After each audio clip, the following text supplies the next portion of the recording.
les résultats et toute l'actualité du sport, chaque lundi dans votre émission Matinalement. Comme chaque lundi matin, vous le savez, on parle sport sur Style FM et on parle football américain avec un membre des Dragons de Poitiers, c'est Rodolphe qui est avec nous par téléphone. Rodolphe, bonjour. Bonjour Samuel, bonjour les auditeurs. Alors on va commencer cette chronique par parler des résultats de la division 2 nationale. Oui, donc ce week-end il y a eu la 5e journée de division 2 nationale et donc les Caïmans du Mans se sont imposés chez les Mousquetaires de Châtenay-Malabry qui les Mousquetaires enchaînent 4 défaites. Donc ça va être très dur pour eux alors qu'ils étaient annoncés champions par un blogueur. Donc ça va être dur pour eux de remonter la pente.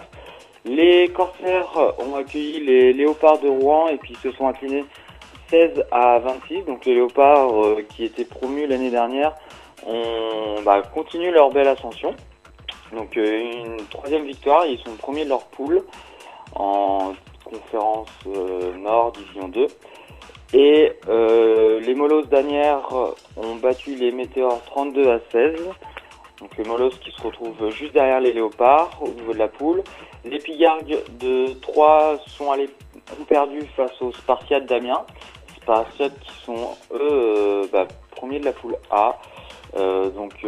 Petite défaite des Pigargues malgré deux victoires qu'ils avaient enchaînées face à 2 autres équipes. Donc c'est un petit revers, mais il faut savoir que les Spartiates sont très très forts.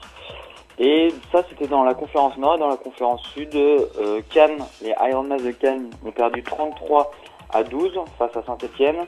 Toulouse est allé battre les Aigles de Chambéry 34-13. Donc ça, là, ce sont 2 grosses victoires. Ben oui, c'est ce que je vois. Les Centurions de Nîmes ont battu les Hurricanes 27-7. 20 points d'écart, ça commence à faire. Donc ça, c'était pour la 2e division nationale.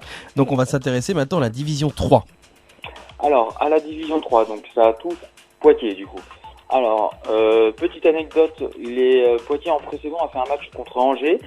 Donc les Yankees d'Angers, et les Yankees là ils ont perdu 18-34 face à la Horde de Cholet. La Horde de Cholet qui est du coup met vraiment de grosses victoires face à ses adversaires de poule. Donc là 34-18 ça commence à faire également.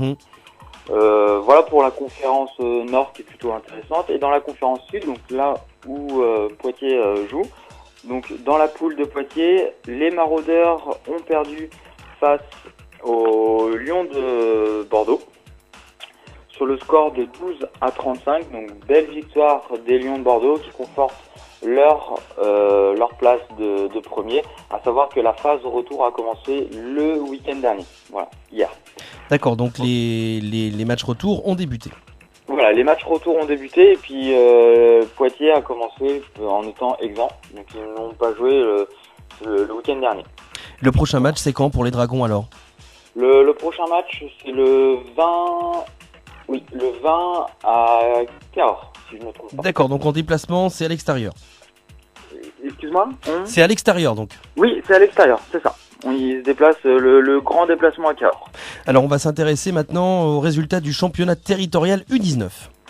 Oui, alors le championnat territorial U19, donc nos petits jeunes, eux, vont commencer le week-end prochain, où ils enchaîneront 3 matchs d'affilée, comme j'avais annoncé.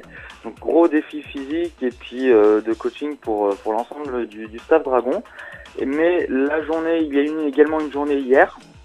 Et dans cette journée, les Essox de Basse-Goulaine se sont imposés largement face aux Alligators Narval. Donc c'était Rochefort-La Rochelle en entente.